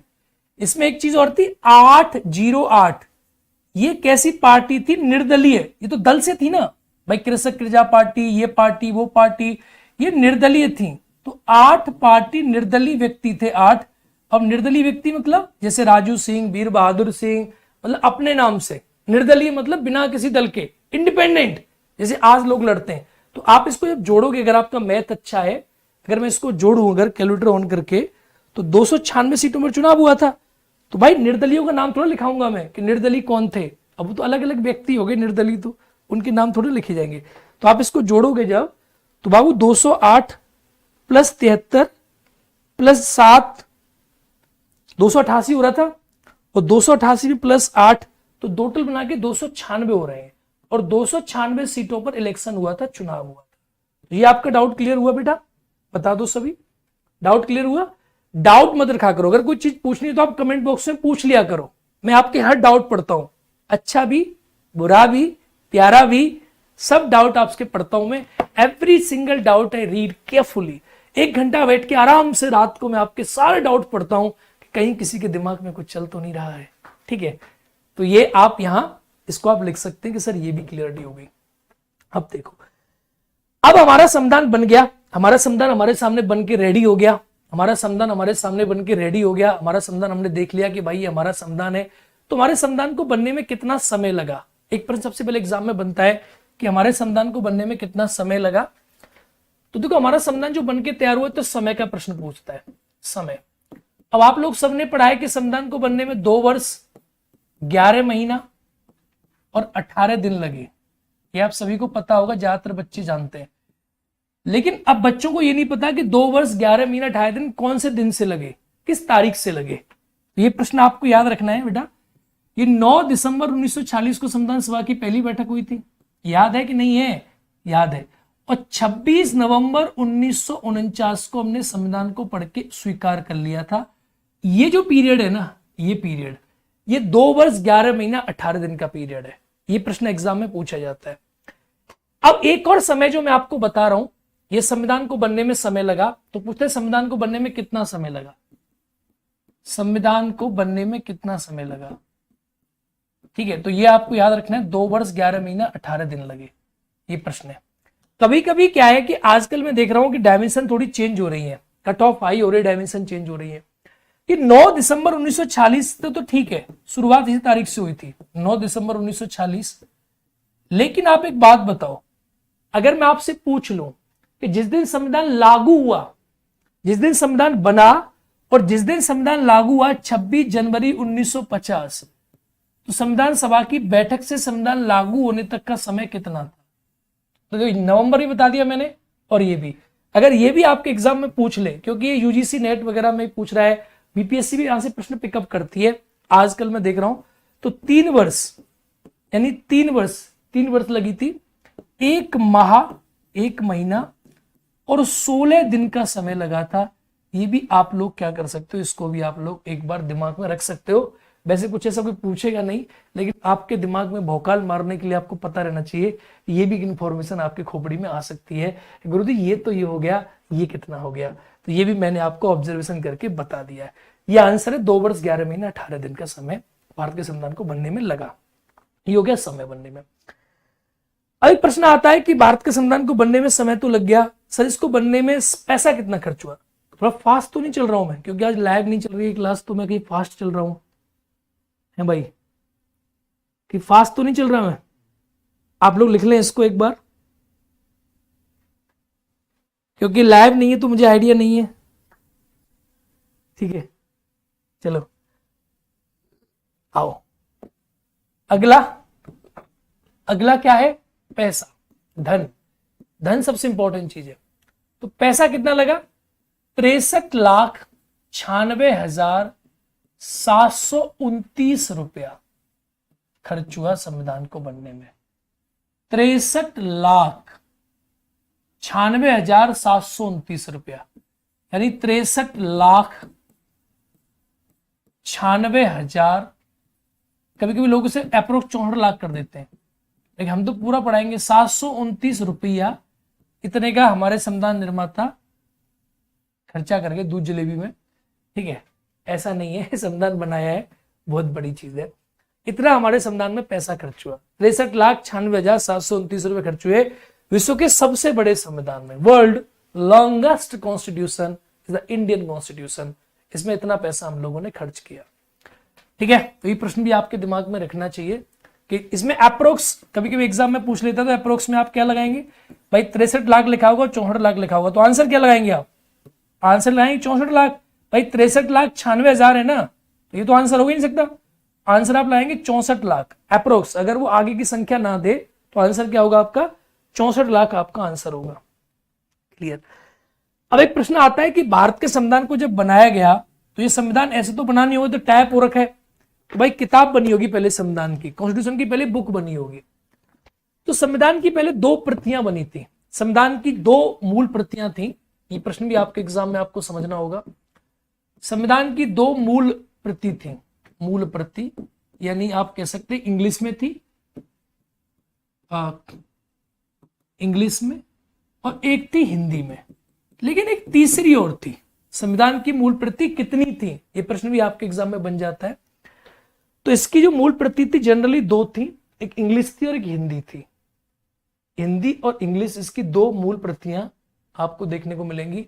एक प्रति और थी इसकी जो इन लोगों ने क्या किया था कि इंग्लिश को 2 तरीका से पेश किया था, एक टैब फॉर्मेट में और एक हाथ से लिखित के फॉर्मेट में। तो 2 प्रकार से इंग्लिश को फॉर्मेट पेश किया था, लेकिन मूल प्रति जो है आप देखेंगे तो इंग्लिश थी और हिंदी थी।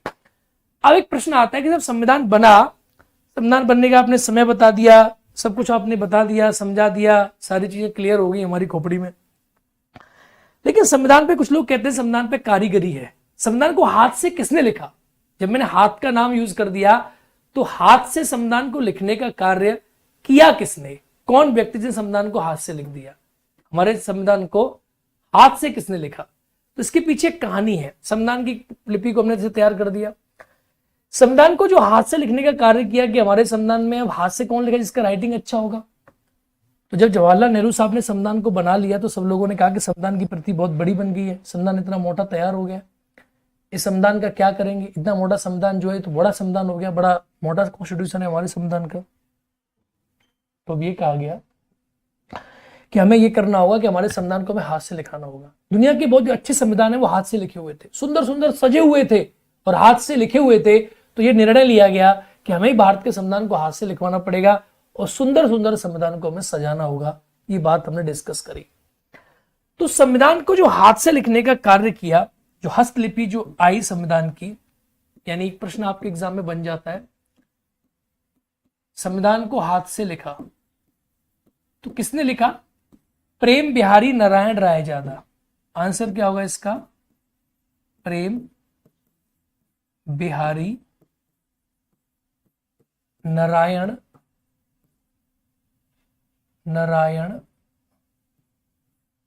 रायजादा। ये पेन काम नहीं कर रहा है तो आई एम वेरी सॉरी, मैं इसी से लिख रहा हूं। प्रेम बिहारी नारायण रायजादा। इस व्यक्ति ने भारत के संविधान को हाथ से लिखा, पूरा हाथ से लिखा और हाथ से लिख के तैयार किया। ये कौन थे? इनसे हाथ से क्यों लिखवाया? तो ये बिहार के मधुबनी डिस्ट्रिक्ट के रहने वाले थे। मधुबनी, बिहार का मधुबनी जिला है, मधुबनी जिले के रहने वाले थे प्रेम बिहारी नारायण रायजादा। इन्होंने भारत के संविधान को हाथ से लिखा। इनसे पूछा गया कि आप हाथ से लिखने का क्या पैसा लेंगे? भाई जवाहरलाल नेहरू साहब ने कहा कि हमने संविधान को बनाया 63,96,729 रुपए खर्च किए, आप संविधान को हाथ से लिखने का क्या लेंगे? इनसे पूछा गया और इन्होंने कहा जी मैं तो कुछ नहीं लूंगा, मैं आपको बताऊंगा। इन्होंने शर्त रख दी, इन्होंने कहा कि जी मैं चाहता हूं संविधान के हर पेज पे मेरा नाम हो और संविधान के अंतिम पेज में मेरे बाबा का नाम हो। इनसे पूछा बाबा का नाम क्या है? तो उन्होंने बताया कि मेरे बाबा का नाम है रामदास। अब जवाहरलाल नेहरू साहब भड़क गए इस बात को लेकर, ये व्यक्ति क्या कह रहा है।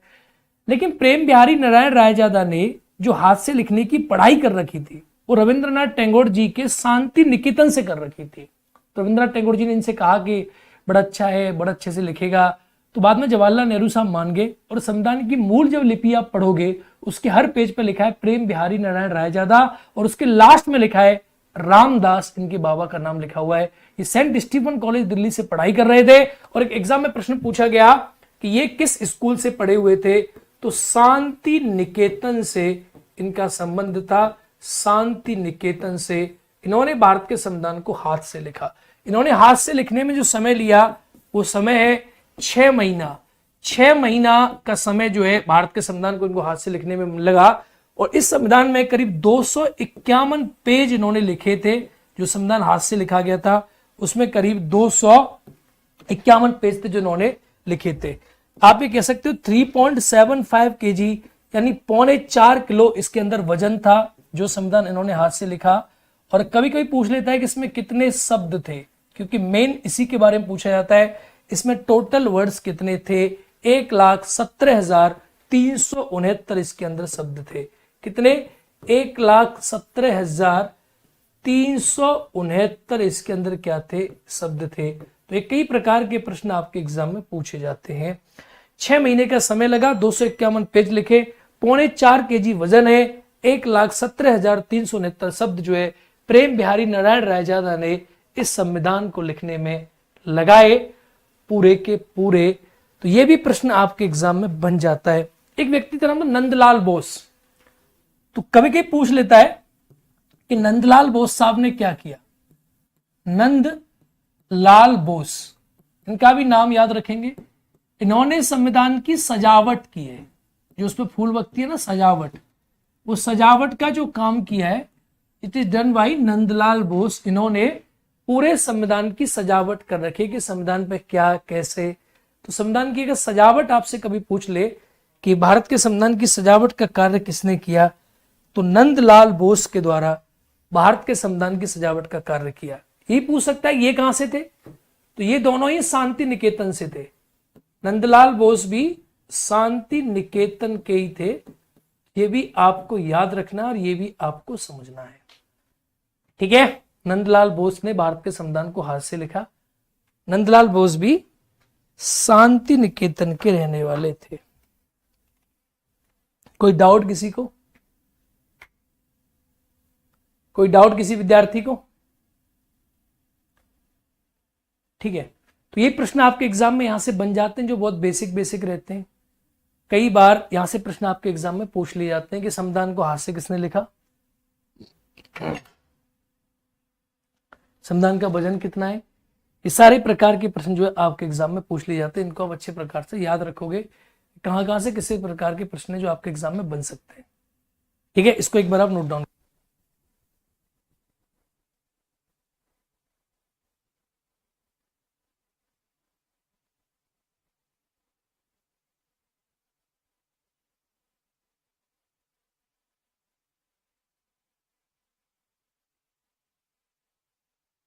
ये संविधान के बारे में बेसिक इंफॉर्मेशन होगी। हमारा संविधान बनके तैयार हुआ, इस संविधान में क्या क्या था, इसके बारे में आप एक चीज देख लेंगे कि हमारे संविधान में था क्या क्या। देखो ये अब निष्पेक्ष मतलब जो है बच रहे हैं कुछ, उनके बारे में आपको बताता हूँ क्या क्या कैसे कैसे रहा, कैसे कैसे चीजें बन गई। संविधान के बारे में मुझे लगता है आपको काफी सारी जानकारी मैंने दे दी है। संविधान सभा की समितियां वमितियां सब कुछ आपको बढ़ा दिया, पूरी बेहतरीन आपको चीजें हमने दे दी। अब जो संविधान हमारा बन के तैयार हुआ, तो इस संविधान की विशेषताएं क्या क्या थी। यानी आपसे पूछे कि भारत का संविधान जो बना, इस संविधान के अंदर क्या क्या था। देखो भारतीय संविधान बन के तैयार हुआ, इस संविधान को आप देखेंगे, इस संविधान के अंदर आप देखेंगे तो एक तो इसमें अनुच्छेद होते हैं, आर्टिकल्स। एक संविधान में क्या होते हैं, भाग होते हैं, भाग। और एक संविधान में क्या होती है, अनुसूचियां होती हैं, अनुसूचियां, शेड्यूल, इसको बोलते हैं लिस्ट। अंग्रेजी में मैं इसको लिख सकता हूं, इट इज कॉल्ड शेड्यूल। इसको आप लोग नाम देते हो शेड्यूल्स।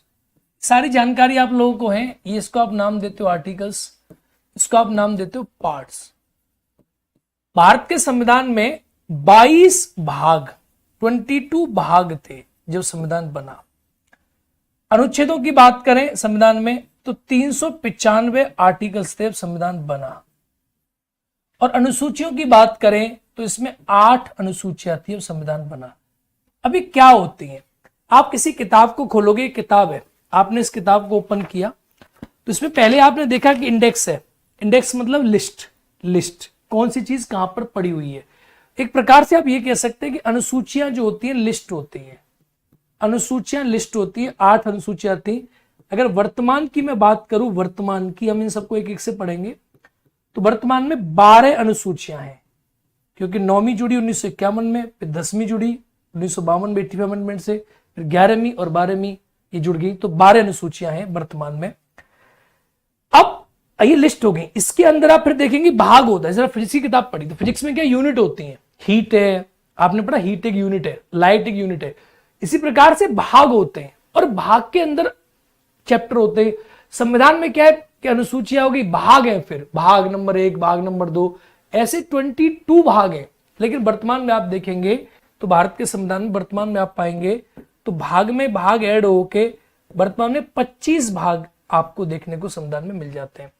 अनुच्छेदों की बात करेंगे तो आर्टिकल 395 यानी 395 हमारे संविधान में आर्टिकल है। ये 395 के 395 में से 300 आर्टिकल्स, ये मेरी जुबान है, इस क्लास के एंड में जब ये क्लास खत्म हो जाएंगी, बीपीएससी का बैच खत्म होगा हमारा, उस समय तक तुम्हें 390 मतलब 300 आर्टिकल्स याद होंगे। 300 आर्टिकल आपको याद करा दूंगा तोते की तरह। और ऐसे नहीं कि आप घूम जाओगे, दिमाग घूम जाएगा, नहीं, आपको कॉन्सेप्चुअली क्लियरिटी के साथ याद होंगे कि आर्टिकल 1 ये है तो 2 यही क्यों होगा, अगर आर्टिकल 52 ये है तो 53 ये क्यों होगा। और ऐसे नहीं, सब क्लॉजेस के साथ, 19 के सारे सब क्लॉजेस के साथ, एक्सपर्टाइज के साथ, ये क्यों है, ये क्यों है, ये क्यों है। अब अनुच्छेद तो हमारे संविधान में आज भी 395 ही है, ऐसा नहीं 396 कोई आर्टिकल होगा।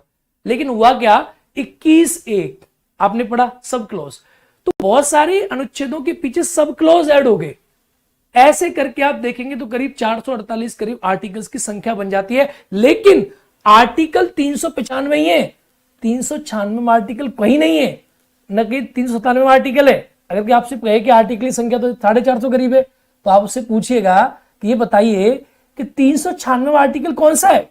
आज भी आप संविधान को खरीदोगे तो उसमें 395 आर्टिकल हैं, लेकिन 21(a) जुड़ गया, 19 के सब क्लॉजेस जुड़ गए, इस प्रकार के आर्टिकलों को जब आप जोड़ देते हो तो संख्या बढ़ जाती है। ये हमारे संविधान में टोटल है कि 22 भाग हैं, 25 भाग हो गए, 395 आर्टिकल, 8 अनुसूचियां, अनुसूचियों की संख्या वर्तमान में 12 है जिन्हें आप गिन सकते हैं। तो ये हमारे संविधान में ये था कि हमारा संविधान इस प्रकार का है। भारत का संविधान विश्व का सबसे बड़ा कॉन्स्टिट्यूशन है। अगर मैं इसकी उसके बारे में बात करूं, आपके सामने के संविधान की विशेषताओं के बारे में जानने की बात करूं, तो 395 आर्टिकल बहुत ज्यादा होते हैं। अगर भारत के संविधान की बात करें तो विश्व का सबसे बड़ा, भाई विश्व का सबसे बड़े का मतलब विश्व का लार्जेस्ट कॉन्स्टिट्यूशन है हमारा संविधान। अब आप कैसे बताओगे लार्जेस्ट है, ये बात तो सर सब बताते हैं कि लार्जेस्ट कॉन्स्टिट्यूशन है, क्योंकि संविधान में, जैसे भारत की मैं बात करूं तो भारत के संविधान में जो आर्टिकल्स की संख्या है, भाई अगर मैं आपसे कहूं कि मैं सबसे लंबा हूं अपने घर में, सबसे लंबा हूं मैं, तो तुलना करी ना मैंने अपने भाई के साथ, वाइफ के साथ, तो सबसे लंबा हूं मैं, ठीक है। लेकिन अगर मैं इस बात को कहूं कि मैं सबसे लंबा हूं तो किसके कंपेयर में, भाई मैं आपसे कहूं ये लाइन से लंबी, ये लाइन छोटी लाइन कैसे होगी, तो आप इससे लंबी लाइन खींच दें, ये सबसे लंबी लाइन है, इससे भी लंबी लाइन हो सकती है। तो कंपेयर करके आपने पता किया, तो जब आप कंपेयर करते हो तो भारत के संविधान में 395 आर्टिकल्स है, तो आप कंपेयर करोगे दुनिया के अदर बड़े देशों से। फॉर एग्जाम्पल कनाडा है, तो कनाडा बहुत बड़ा कंट्री है। अगर मैं बात करूं ऑस्ट्रेलिया, तो ऑस्ट्रेलिया भी बड़ा देश है। भाई ये सब बड़े बड़े कंट्री हैं, बड़े कंट्री मतलब बड़े बड़े कंट्री हैं।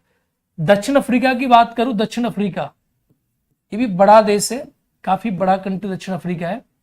और मैं आपके सामने बात कर सकता हूं अमेरिका की, अमेरिका भी काफी बड़ा देश है।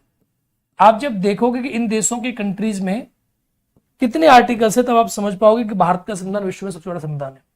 जैसे कनाडा में देखोगे आप तो 147 आर्टिकल है कनाडा के संविधान में, 147। तो आपने क्या देखा, इंडिया पिताजी होते। ऑस्ट्रेलिया की बात करेंगे तो 128 आर्टिकल्स हैं ऑस्ट्रेलिया के संविधान में, 128 संविधान में अनुच्छेद हैं ऑस्ट्रेलिया के में, काफी बड़ा है, फिर भी आप कह सकते हैं। दक्षिण अफ्रीका की बात करूं 253 आर्टिकल दक्षिण अफ्रीका संविधान में, 253 अनुच्छेद है। और अगर मैं अमेरिका की बात करूं तो 7 आर्टिकल है अमेरिका के संविधान में। अब तक आज तक आपने क्या पढ़ा, सिर्फ आपने अमेरिका पढ़ा। अब तुलना करके आप देखो तो आपको क्या नजर आ रहा है कि सबसे बड़ा, विश्व का सबसे बड़ा संविधान कौन सा है, सबसे बड़ा कॉन्स्टिट्यूशन जो है वो इंडिया का है। We are the largest constitution of the world. ये डाउट आपका क्लियर हुआ कि नहीं हुआ, बताइए भाई। और कोई डाउट देखता हूं, आप विद्यार्थियों ने कोई डाउट पूछा हो, मेरी ऐसी किस्मत हो कि आपके सारे डाउट्स मैं सोल्व कर पाऊं। ये गूगल वाला भी हो गया। सर एक क्वेश्चन है, एक क्वेश्चन, तो ये भी लास्ट में आंसर देंगे इस क्वेश्चन का। एक बच्चे ने पूछा है, नितिन ने, सर एक क्वेश्चन था, जैसे कि क्रिप्स मिशन, स्ट्रेटफोर्ड क्रिप्स के सुपरविजन में भारत आया था, बिल्कुल ठीक है। तो इसने प्रश्न ये किया है कि स्टैफोर्ड क्रिप्स जब आया था, क्रिप्स मिशन भारत आया था, तब ब्रिटेन में सरकार जो थी वो किसकी थी? चर्चिल की सरकार थी। लेकिन स्टैफोर्ड क्रिप्स दोबारा कैबिनेट मिशन में भी सदस्य बन के आया। तो भैया स्टैफोर्ड क्रिप्स ने पार्टी बदल दी थी। स्टैफोर्ड क्रिप्स पहले भी मंत्री था, उसने क्या किया? सरकार बदल दी, पार्टी बदल दी, जज्बात बदल दिए, सब बदल दिया। वो पहले चर्चिल के साथ था, बाद में एटली के साथ चला गया। उसने कहा चर्चिल बाबाए, एटली आइए मैं आपके साथ। तो वो दोनों मिशन में आया। वो क्रिप्स मिशन में भी आया 1942 में, और 1945 में चुनाव हुआ ब्रिटेन में, सरकार गिर गई, तो 1945 में दूसरी सरकार बनी। उस सरकार में व्यापार मंत्री बनके फिर से वो कैबिनेट मिशन प्लान में भारत आया। तो दोनों में स्टैफोर्ड क्रिप्स का आप नाम पढ़ेंगे। यही तो बारीकियां हैं बाबू। और कोई डाउट? जेन्युइन डाउट्स में देखता हूं आप लोगों के, जेन्युइन डाउट जो आते हैं। बहुतों के डाउट तो ऐसे ऐसे भी आ रखे हैं विदाउट नोटिफिकेशन। अच्छा ठीक है, ठीक है। संविधान सभा, चलो ठीक है, फिर कॉन्सेप्ट पढ़ा रहे हैं, बहुत मजा आ रहा है। अच्छा चलिए, बहुत बढ़िया, ओके। और भी कोई डाउट हो तो आप बताइएगा। कल तो मैं आपसे मिलने वाला हूं, आपके सामने खड़ा होऊंगा, सीना ठोक के आप पूछ सकते हैं जो डाउट आपको पूछना हो, ठीक है। पॉलिटी की हर वो बारीक से बारीक चीज आप निकाल के मेरे सामने ला सकते हैं। लेकिन कल से हम कॉन्सेप्ट पढ़ेंगे। तो ये हमने बेसिक बात कर ली। तो हमारे संविधान की विशेषताओं के बारे में भी आपने देख लिया कि हमारा संविधान इस प्रकार का है, इस प्रकार की चीजें हैं हमारे संविधान में, ये भी आप लोग बता सकते हो, ठीक है। बहुत ही बेसिक सी बात है। कोई और चीज हो तो आप मुझे बताएं, आप क्लियर कर सकते हो। हमारा संविधान सबसे लिखित, अब देखो संविधान की विशेषताओं के बारे में बात करेंगे आप। विशेषताएं तो हमारा संविधान सबसे लंबा है, इसका विभिन्न स्रोतों से लिया गया है, इसमें नम्यता यम्यता का मिश्रण है। ये सारी चीजें आपको किताब में देखने को मिल भी जाती हैं। संविधान में संसदीय प्रकार की व्यवस्था है, संघीय सरकार का रूप है।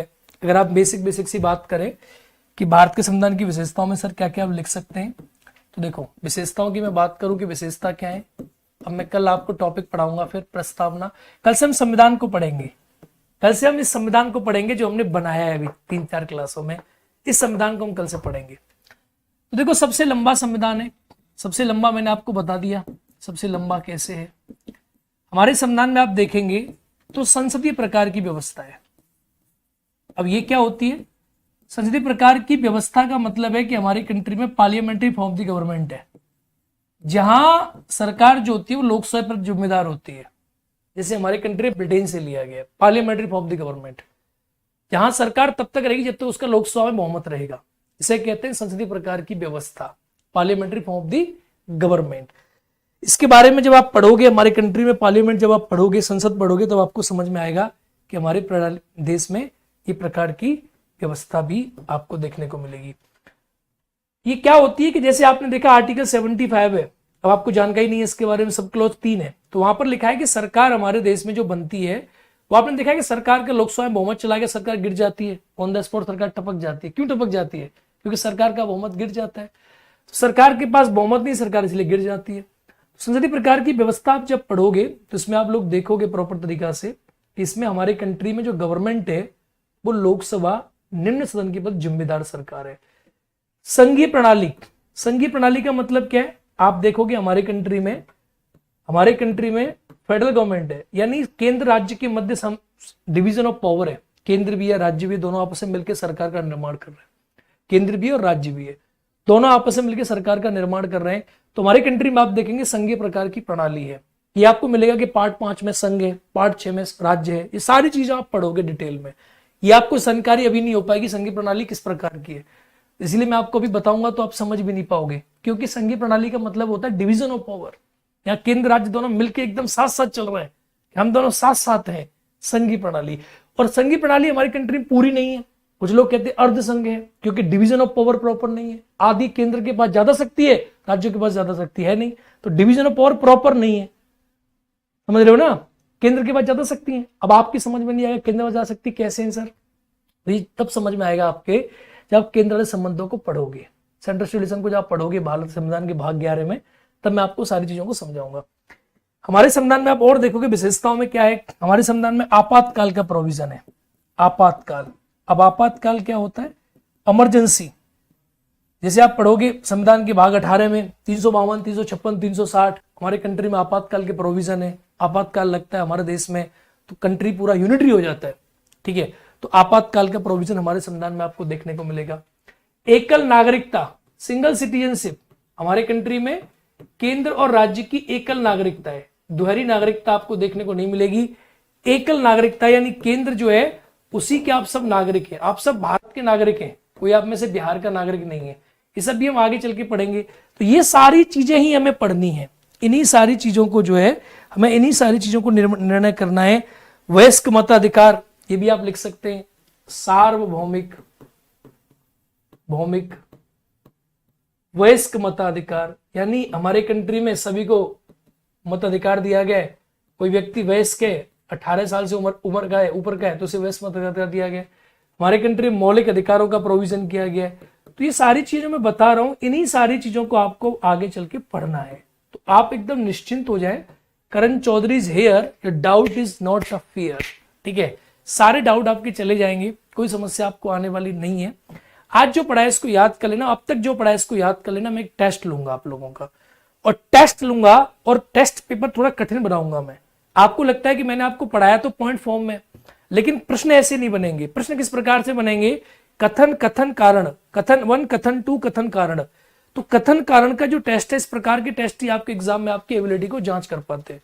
तो आपने जो फैक्ट पढ़े उन्हें कॉन्सेप्ट के साथ जोड़ के आप देखेंगे तो कथन कारण का उत्तर आप बड़े आसानी से दे पाएंगे। ठीक है, इस प्रकार से चीजों को जानना है, इस प्रकार से चीजों को समझना है। ठीक है, तो ये आपको देखना है, ये एक मेन कॉन्सेप्ट है। मौलिक अधिकार, सार्वभौमिक अधिकार, एकल नागरिकता, ये प्रोविजन हमारे संविधान में जो है ये सारी की सारी विशेषता है। ठीक है, चलिए बहुत बढ़िया। तो कल की क्लास में मिलते हैं, आज मुझे निकलना है। तो कल आप आइए मेरे साथ, मिलिए 3 बजे ऑफलाइन क्लास में, और बेहतरीन तरीका से आप पढ़िए। और कल का जो टॉपिक होगा हमारा बहुत ही जानदार टॉपिक होगा। हम शुरू करेंगे संविधान को पढ़ना जो हमने बना लिया है। ठीक है, और इसके बारे में जो डाउट होंगे वो आपसे पूछे जाएंगे। कल हम धुआंधार तरीका से आपको पढ़ाई कराएंगे, बेहतरीन तरीका से। तो कल मिलते हैं आपसे विद्यार्थियों। कोई भी डाउट हो तो आप क्लास में पूछ लीजिएगा कमेंट बॉक्स में, मैं आपके सारे प्रकार के कमेंट बॉक्स पढ़ता हूँ। ठीक है, ये सारी इंफॉर्मेशन जो आपको मैंने दे दी है, ये इंफॉर्मेशन आपने लिख ली। अब इसमें कि कहाँ से क्या लिया गया है। भाई भारत के संविधान को उधार का थैला कहते हो, क्योंकि हमने सब चीजों को ले रखा है।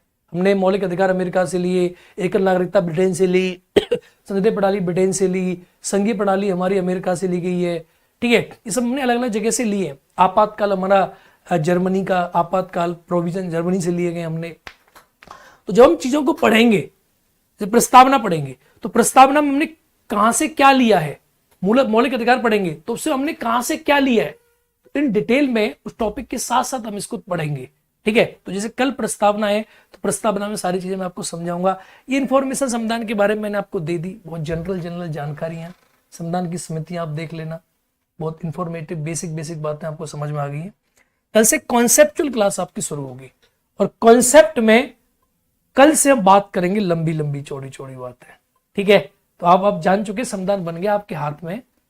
संविधान को कल मैं लेके आऊंगा, पेज बदलोगे, पेज बदलते ही आपके सामने ठक से रखा होगा संविधान की प्रस्तावना। कल से प्रस्तावना पढ़ेंगे ध्यान से, धैर्य से, और देखो फिर कितना मजा आता है इसका। जय हिंद।